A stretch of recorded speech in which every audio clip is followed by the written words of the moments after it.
अस्सलाम वालेकुम दोस्तों, कैसे हैं आप? उम्मीद करता हूँ आप लोग खैरियत से होंगे।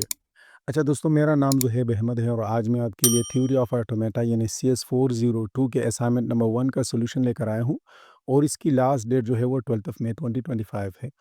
अच्छा दोस्तों, ये वीडियो मैं थोड़ी डिटेल से बनाऊँगा, तो अगर थोड़ी लेंथी हो जाए तो आपने घबराना नहीं है, ठीक है? वीडियो को अच्छी तरह देख लें, आपको बहुत फ़ायदा होगा।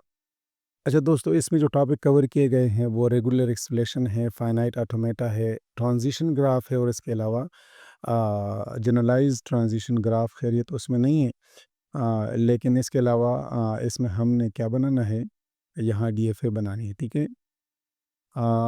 अच्छा, अब हमें क्वेश्चन क्या दिया गया है? क्वेश्चन को समझने से पहले मैं आपको थोड़ा बहुत बताता हूँ कि हमारे पास यहाँ पर एक लैंग्वेज है जिसमें अल्फ़ाबेट्स हमारे पास A और B है, ठीक है? लेकिन सर ने यहाँ बताए हुए हैं कि जो वर्ड्स ये बनाते हैं यहाँ पर हम इनको स्ट्रिंग्स कहते हैं, ठीक है? स्ट्रिंग्स। तो जो वर्ड्स ये बनाते हैं या स्ट्रिंग्स जब बनाते हैं ना, तो उनका उसमें शर्त ये होगा कि वो ए उनके स्टार्ट में होगा, बी उनके एंड में होगा और उनके उनका सब स्ट्रिंग मतलब उनके अंदर ए बी ज़रूर मौजूद होगा। उनके अंदर ए बी ज़रूर मौजूद होगा। तो मैं आपको चंद वर्ड्स यहाँ पर लिखकर दिखाता हूँ कि इसके वर्ड्स किस-किस तरह के होंगे। अच्छा, तो यहाँ पर आप देखिए ज़रा, ये फॉर एग्ज़ाम्पल हमारे पास इन ही अल्फ़ाबेट से बना हुआ एक स्ट्रिंग है ए बी।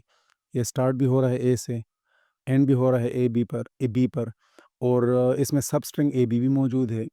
तो ये हमारे पास एक वैलिड स्ट्रिंग है, मतलब इस लैंग्वेज में जो हमारे पास बन रही है वो ये भी है। अच्छा, अब अगर इसको हम देखें तो ये भी ए से स्टार्ट हो रही है, ए बी भी इसमें मौजूद है, ठीक है ना? और बी पर ये एंड भी हो रही है। इसके अलावा अगर यहाँ पर हम देखें, ए से स्टार्ट, ए बी मौजूद, बी पर एंड, ए से स्टार्ट, ए बी मौजूद, बी पर एंड, ठीक है? आपको दिख रहा है सारा के सारा। लेकिन इसमें जो नहीं होंगी, जो वैलिड नहीं होंगे, वो हमारे पास कुछ इस तरह से होंगी बी। ये बी से स्टार्ट है, बी पर एंड है, तो ये हमारा ये सही नहीं है स्ट्रिंग। ये बी से स्टार्ट है, ए पर एंड है, ये भी सही नहीं है। ये तो बी बी पर एंड है, लेकिन ये ए से स्टार्ट होना चाहिए था, ये भी नहीं है। और इस तरह ये बाकी भी नहीं है, ठीक है? तो हमारा पहला काम क्या है कि सर ने जो बताया हुआ है कि हमने रेगुलर एक्सप्रेशन इसका बनाना है। रेगुलर एक्सप्रेशन ये है कि वो हम इन तमाम के ऊपर अप्लाई कर सकें, ठीक है? तो रेगुलर एक्सप्रेशन अगर मैं इसका बनाना चाहूँ तो फॉर एग्ज़ाम्पल मैं पहले लिख दूँगा ए, ठीक है? और उसके बाद फिर हम क्या लिख देंगे, मैं ब्रैकेट डाल दूँगा, क्योंकि सर ने कहा हुआ है कि दरमियान में आपके पास ए भी हो सकता है और इस तरह बी भी हो सकता है। अब इसके ऊपर मैं क्या डाल रहा हूँ, इस यहाँ मैं स्टेरिक डाल रहा हूँ। स्टेरिक मैं इस वजह से डाल रहा हूँ कि इसका मतलब है हमारे पास ए के बाद ए भी आ सकता है, ए के बाद बी भी आ सकता है या हो सकता है दोनों ही ना हो, ठीक है ना? उसके बाद सर ने जो बात बताई हुई है वो ए बी की बताई हुई है कि वो हमारे पास सबस्ट्रिंग होगा उसका, ठीक है ना? और सबस्ट्रिंग के बाद फिर हो सकता है दोबारा हमारे पास यही चीज़ें आ जाएँ, ठीक है ना? तो मैं दोबारा से ए और बी को लिख दूँगा, और इसके ऊपर मैं एक स्टेरिक डाल दूँगा, ठीक है? जिसका मतलब है कि ये आ भी सकते हैं, नहीं भी आ सकते। लेकिन जो तीसरी शर्त सर ने बताई हुई है, वो ये बताई हुई है कि इसके एंड में भी बी आएगा। तो ये हमारे पास हो गया इसका रेगुलर एक्सप्रेशन, ठीक है ना? ये मैंने कैसे बनाया? ये जो यहाँ पर लैंग्वेज के जो हमें 3 उसूल बताए गए हैं ना, ठीक है? कि सिरे में ए होना चाहिए, लास्ट में बी होना चाहिए और सबस्ट्रिंग यानी दरमियान में इसके ए बी होना चाहिए, ठीक है? तो ये हमारे पास और इसकी रेगुलर एक्सप्रेशन हो गई। अच्छा, तो दूसरा अब हमने क्या बनाना है कि DFA हमने बनाने हैं, ठीक है? ये एक आप डायग्राम कह लें या फाइनाइट, उसको समझने से पहले मैं आपको यहाँ बताता चलूँ कि फाइनाइट ऑटोमेटा हमारे पास क्या होता है। फाइनाइट ऑटोमेटा असल में हमारे पास एक मशीन होती है जिसको हम एब्स्ट्रैक्ट मशीन कहते हैं। एब्स्ट्रैक्ट जिस तरह के इंग्लिश में अगर आपने कहीं पर देखा हो तो हम क्या कहते हैं कि एब्स्ट्रैक्ट नाउन हम उसे कहते हैं। एब्स्ट्रैक्ट नाउन का क्या मतलब होता है? एब्स्ट्रैक्ट नाउन का हमारे पास मतलब ये होता है कि हमारे पास ऐसे नाउन्स होते हैं जिनका वजूद तो नहीं होता, लेकिन उनको हम जो है उनको हमने नाम दिया हुआ होता है। इसी तरह एब्स्ट्रैक्ट यहाँ पर फाइनाइट ऑटोमेटा हमारे पास ऐसे मशीन होते हैं जो कि किसी भी काम को ऑटोमेटिकली करते हैं, किसी वैल्यू को जो है वो एक्सेप्ट करते हैं और किसी को वो रिजेक्ट करते हैं, ठीक है जी? किसी को एक्सेप्ट करते हैं, किसी को रिजेक्ट करते हैं। तो ये हमारे पास एक एब्स्ट्रैक्ट मशीन है, ठीक है? और इसके लिए हमने इसको बनाना है, ठीक है? अच्छा, बनाने का तरीका क्या है? ये जो स्ट्रिंग आप देख रहे हैं, इसी को हम यूज़ करते हुए इसको समझने की कोशिश करेंगे। अच्छा, तो ये जो डिटर्मिनिस्टिक फाइनाइट ऑटोमेटा होता है, इनपुट के लिए एक स्टेट होता है और जैसे उसको इनपुट मिल जाती है तो वो नेक्स्ट स्टेट में चला जाता है। मतलब उसमें ट्रांज़िशन होती रहती है। फॉर एग्ज़ाम्पल हम यहाँ पर देख सकते हैं कि ये जो Q0 है, ये हमारे पास स्टार्ट स्टेट होगा, ठीक है ना? Q1 हमारे पास जब फॉर एग्ज़ाम्पल हमारे पास कोई इनपुट, फॉर एग्ज़ाम्पल यहाँ पर हमने ए की बात की है, ठीक है ना? ये एक स्ट्रिंग है हमारे पास, हम फॉर एग्ज़ाम्पल ये वाली स्ट्रिंग ले लेते हैं। इसमें अगर हमारे पास ए आ जाता है ना, ए, तो ये स्टार्ट स्टेट से चले जाता है Q1 स्टेट में, ठीक है ना? तो इसका मतलब है स्टार्ट इज़ ओके, ठीक है? उसके बाद फिर अगर फॉर एग्ज़ाम्पल हमारे पास दोबारा से ए ही आ जाए तो ये उसी वैल्यू में रहते हैं, तो ये उसी स्टेट में रहता है। लेकिन अगर फॉर एग्ज़ाम्पल ये बी वैल्यू चेंज आ जाए नेक्स्ट, तो फिर ये क्या करता है कि उसको देखता है और कि वो दूसरी शर्त पूरी हो गई, मतलब ए के बाद अब ए बी आ चुका है, तो ये तीसरे स्टेट में चला जाता है जिसको हम Q3 कहते हैं। अब Q3 के बाद अगर फॉर एग्ज़ाम्पल यहाँ पर हम देखें तो दोबारा से अगर बी आ गया, दोबारा से अगर बी आ गया, ठीक है ना? तो यहाँ पर हमारा ये जो है ये प्रोग्राम पूरा हो जाएगा, ठीक है ना?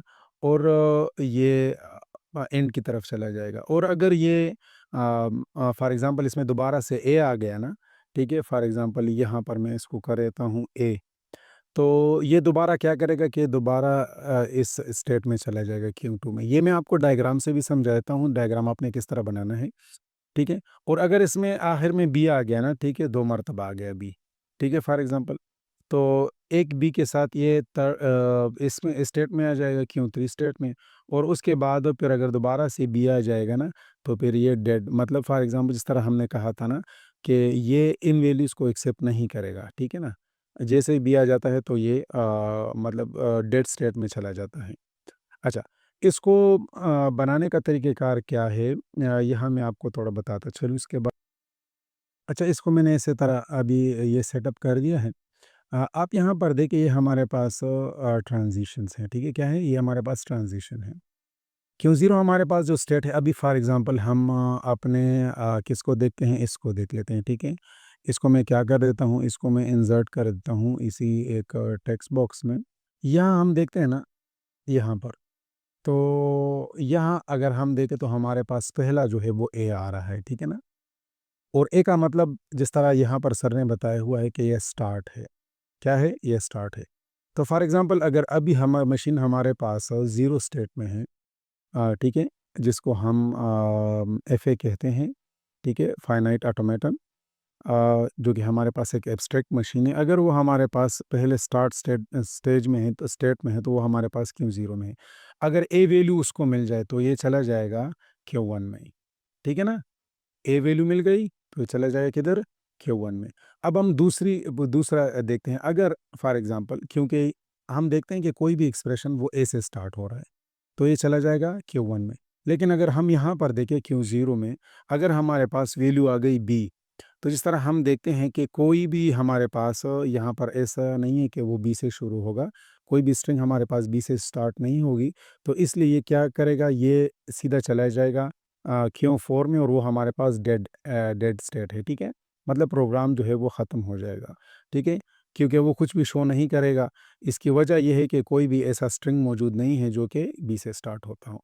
अच्छा, उसके बाद अगर हम देखें, अगर दोबारा से Q1 में हमारे पास ए आ जाए ना, Q1 फॉर एग्ज़ाम्पल, इसके बाद दोबारा से हम अब मशीन के स्टेट पर है, वो Q1 तक आ चुकी है, क्योंकि ए यहाँ मिल गई, Q1 तक, Q1 पर आ गई है।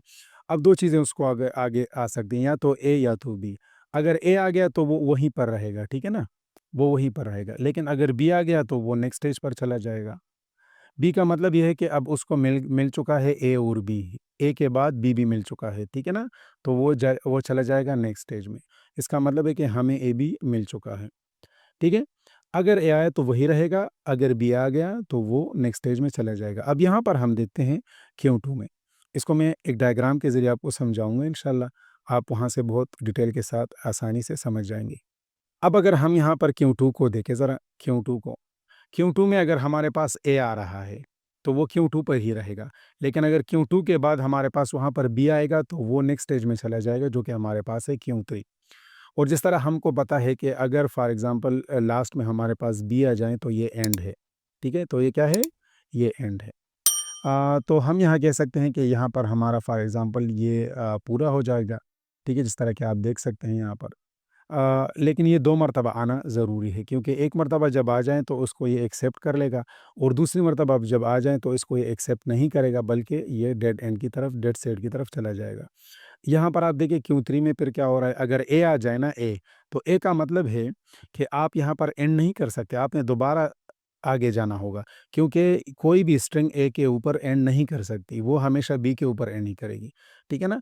और अगर हम यहाँ पर Q3 को देखें, अगर उसमें बी आ जाए ना, तो वो Q3 पर ही रहेगा, वो Q3 पर ही रहेगा। ठीक है? अच्छा, यहाँ पर ये बात आगे हमने समझानी है कि अगर फ़ॉर एग्ज़ाम्पल हमारे पास दोबारा से बी आ जाए, दोबारा जिस तरह आप यहाँ पर देख रहे हैं, यहाँ पर देख रहे हैं, दोबारा से बी आ जाए, तो फिर क्या होगा, Q3 हमारे पास जो है वो सिर्फ़ लास्ट कैरेक्टर बी को ही एक्सेप्ट करेगा। अगर दोबारा से बी आ जाए ना, तो फिर वो इसको डेड स्टेट की तरफ लेकर प्रोग्राम को पूरा ख़त्म कर देगा। अच्छा, अब हमने जो डीएफए बनानी है ना, तो उसका तरीक़ाकार मैं आपको यहाँ दिखा देता हूँ, बनाना है आपने किस तरह है, ठीक है? अच्छा, डायग्राम जो हमने बनानी है, तो आपने अगर यहाँ पर अपनी असाइनमेंट पढ़ी हो, हैंडबुक्स नोटबुक नोट्स आप हैंडआउट्स आपने देखे हैं ना, तो उसमें आप देख सकते हैं कि हमारे पास किसी भी प्रोसेस को स्टार्ट करने के लिए एक राउंड सर्कल यूज़ किया जाता है, मतलब पहले एक एरो यूज़ किया जाता है, फिर राउंड सर्कल यूज़ किया जाता है। और इसको इनपुट देने के लिए, इनपुट ए हो या बी हो, जो कुछ भी हो, उसको एक एरो से शो किया जाता है, और एंड को हम फिर इस तरीके से शो करते हैं। ये हमें क्या दिखाता है, यहाँ ये क्या दिखा रहा है? ये हमें दिखा रहा है कि ये जो चीज़ है ना, दोबारा से ए और बी दोनों को एक्सेप्ट कर रही है। दोनों को एक्सेप्ट कर रही है। ओके जी? तो अब हमने कुछ इस तरह का डायग्राम बना लेना है, लेकिन हमने थोड़ी ज़्यादा डिटेल उसमें डाल लेनी है। ठीक है? तो यहाँ पर देखिए ज़रा, मैं क्या कर रहा हूँ, सबसे पहले हमने शेप्स में जाना है और एक एरो लेना है। ठीक है? इस तरीके से इसको मैं ड्रा कर देता हूँ। आप शिफ्ट को पकड़ेंगे तो ये बिल्कुल सीधा आएगा। ठीक है? अच्छा, इसको मैं ब्लैक कलर का कर देता हूँ, और उसके बाद फिर हमने जाना है, इंसर्ट करना है दूसरे शेप को, और वो हमने करना है यहाँ से। फ्लो चार्ट में जाएँगे और एक सर्कल को लेंगे। सर्कल जब आप शिफ्ट के साथ इसको ड्रा करेंगे ना, तो ये बिल्कुल गोल ही आएगा। ठीक है? जैसे ये आ जाए ना इस तरीके से, उसके बाद फिर आपने इसको ब्लैक कराना है, और शेप फिल में जाएँगे, तो इसको नो फिल कर देंगे। ठीक है? तो ये हमारा ये भी हो गया। अच्छा, अब नेक्स्ट हमारा काम क्या है कि इसके अंदर फॉर एग्ज़ाम्पल हमने लिखना है, इस तरह स्टेट को रिप्रेज़ेंट करने के लिए फॉर एग्ज़ाम्पल मैं यहाँ लिख देता हूँ A0। ठीक है?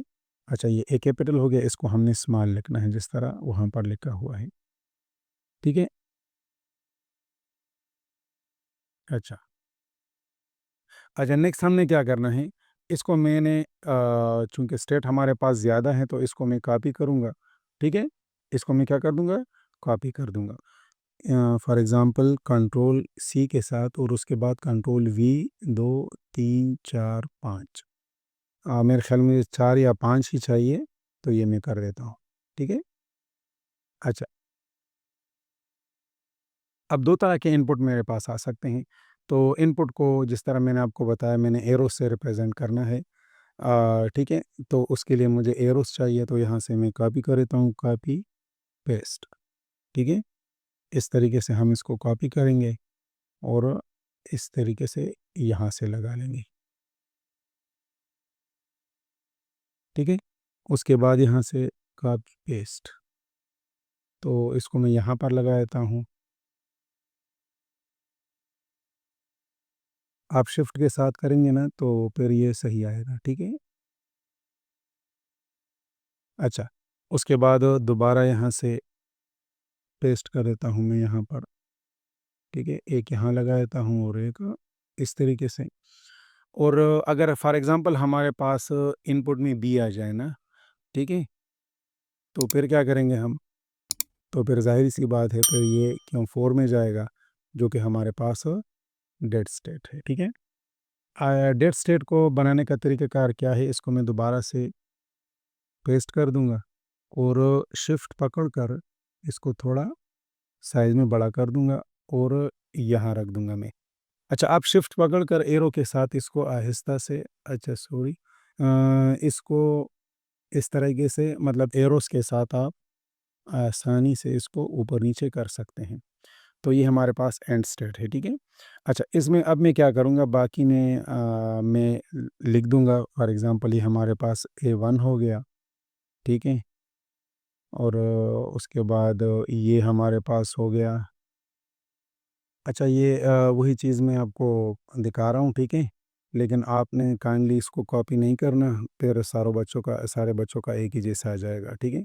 अच्छा, नेक्स्ट इसमें हम क्या करेंगे, इस वाले में, ठीक है? इसमें हम डाल देंगे A3, ठीक है? इसको मैं क्या कर दूँगा, थोड़ा ऐसा कर दूँगा, ऊपर से नीचे कर दूँगा तो ऐसा ही है। अच्छा, इसको हम कर देंगे A4। अच्छा, टेक्स्ट आप किसी भी तरीके से डाल सकते हैं।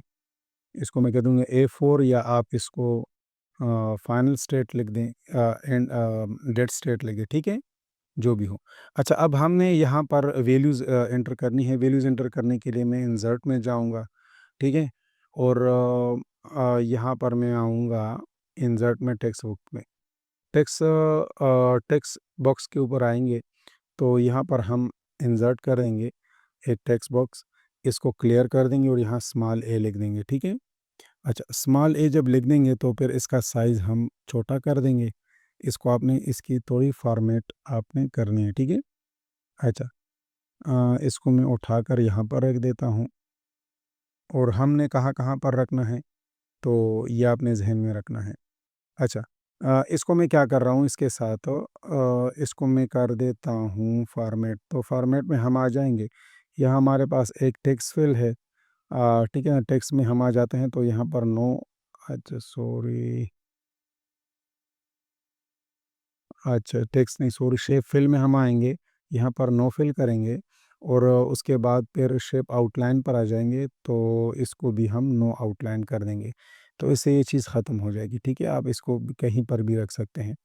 अब मैं क्या कर देता हूँ, इसको मैं कॉपी करके पेस्ट कर देता हूँ। कॉपी करके 1, 2, 3, 4, 5, 6, 7, 7 मरतबा मैंने इसको कर दिया। अब इसको कहीं पर भी रख सकते हैं और इसकी वैल्यूज़ को आप चेंज कर सकते हैं आसानी के साथ। ठीक है, फॉर एग्ज़ाम्पल इसको मैं यहाँ पर रख रहा हूँ, एक मैं यहाँ पर रख रहा हूँ, एक जो है मैं यहाँ पर रख रहा हूँ, ठीक है?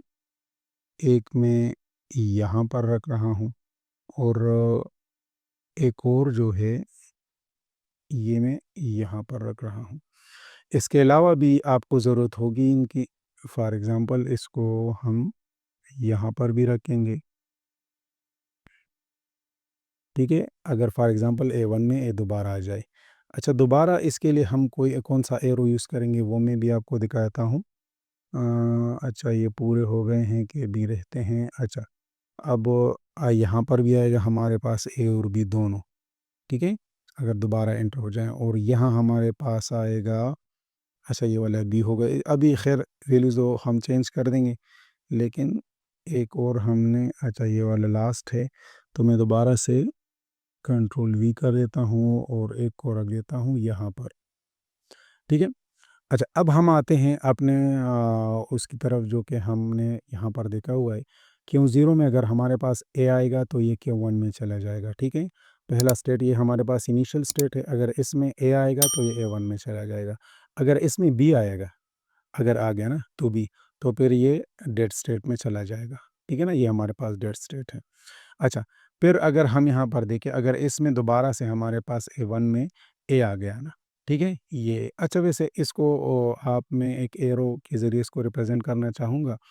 मैं इंसर्ट में जाऊँगा, शेप में जाऊँगा और यहाँ पर एक कर्व लाइन एंटर कर दूँगा, जिस तरह कि आपको यहाँ दिख रहा है, ठीक?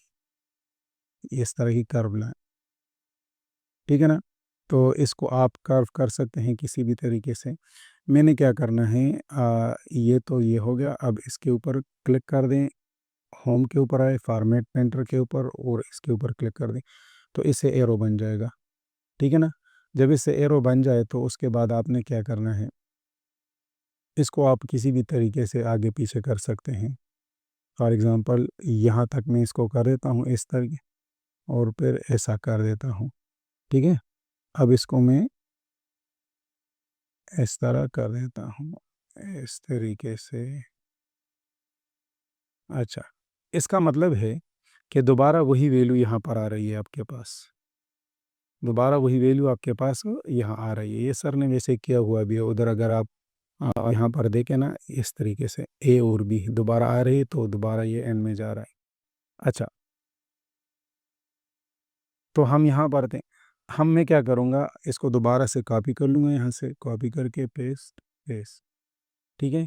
तो ये हमारे और कहाँ-कहाँ काम आने वाली है, यहाँ काम आने वाली है, ठीक है? तो इसको मैं ऊपर कर देता हूँ और इसको मैं यहाँ रख देता हूँ। तो अगर हमारे पास यहाँ दोबारा से ए वैल्यू आ जाए, तो ये यहाँ पर होगी। अच्छा, अगर ये वैल्यू बी आ जाए ना, बी, तो फिर ये नेक्स्ट स्टेट में चला जाएगा। जिस तरह आप यहाँ देख रहे हैं, अगर ए1 में हमारे पास ए आ जाए तो वहीं पर रहेगा, अगर ए1 में हमारे पास बी आ जाए ना, तो ये नेक्स्ट स्टेट में चला जाएगा, ठीक है? अच्छा, उसके बाद ये वाला हम हमारा यहाँ काम आने वाला है, इसको मैं यहाँ रख देता हूँ, ठीक है? इस तरह रख देंगे इसको। और इसमें हमारे पास अगर वैल्यू ए आ रही हो या बी आ रही हो, ठीक है? तो एक और हम चाहिए तो वही है, इसको मैं यहाँ से क्या करता हूँ, कॉपी करके पेस्ट, 2 वैल्यूज़ ए या बी जो कुछ भी आ रहा है हमारे पास, इसमें किसी तरह का चेंज नहीं होगा, क्योंकि ये डेड स्टेट है, ये किसी तरह की वैल्यू एक्सेप्ट नहीं करता, ठीक है ना? ए4 जो हमारे पास है। अच्छा, अब इसको देखें ज़रा। ए1 में हमारे पास अगर ए आ जाए तो ये उसी स्टेट में रहेगा, अगर बी आ जाए तो ये ए2 में चला जाएगा, ठीक है ना? अब अगर हम यहाँ पर देखें, ए2 में अगर हमारे पास ए आ जाए तो उसी स्टेट में रहेगा, अगर हमारे पास यहाँ पर बी आ जाए, इसको मैं चेंज कर दूँगा बी, तो ये ए3 में चला जाएगा। अगर ए3 में हमारे पास ए आ गया, तो फिर ये ए2 में वापस आएगा। क्यों वापस आएगा? क्योंकि ए3 में हमारे पास सिर्फ़ और सिर्फ़ बी वैल्यू आ सकती है, क्योंकि हमारे पास एंड है, और जब ये इसमें आ जाए तो ये प्रोग्राम कंप्लीट हो जाता है। इसलिए अगर ए आ गया तो ये वापस चला जाएगा। और इसी तरह अगर हम देखें, अगर हमारे पास दोबारा से यहाँ पर कौन-सी वैल्यू आ गई, बी वैल्यू आ गई, तो ये हमारे पास डेड एंड हो जाएगा। तो ये आपने देखा कि ये हमारे पास मुकम्मल इसके जो है ये डीएफडी प्रोग्राम, डीएफए सॉरी, ये हमारे पास इसका मुकम्मल डीएफए है, और ये हमारे पास कंप्लीट हो चुका है। तो ये थी आपकी असाइनमेंट। इसमें आपको आपकी जो सर ने जो यहाँ पर पूछी थी ना, रेगुलर एक्सप्रेशन के बारे में, वो भी आपको मिल गया, और आपको ये डीएफए डायग्राम भी आपको मिल गया। उम्मीद है वीडियो आपको अच्छी लगी होगी। अगर वीडियो आपको अच्छी लग रही तो काइंडली आपने मेरे चैनल को ज़रूर सब्सक्राइब करना है और लाइक करना है। ओके जी, अल्लाह हाफ़िज़।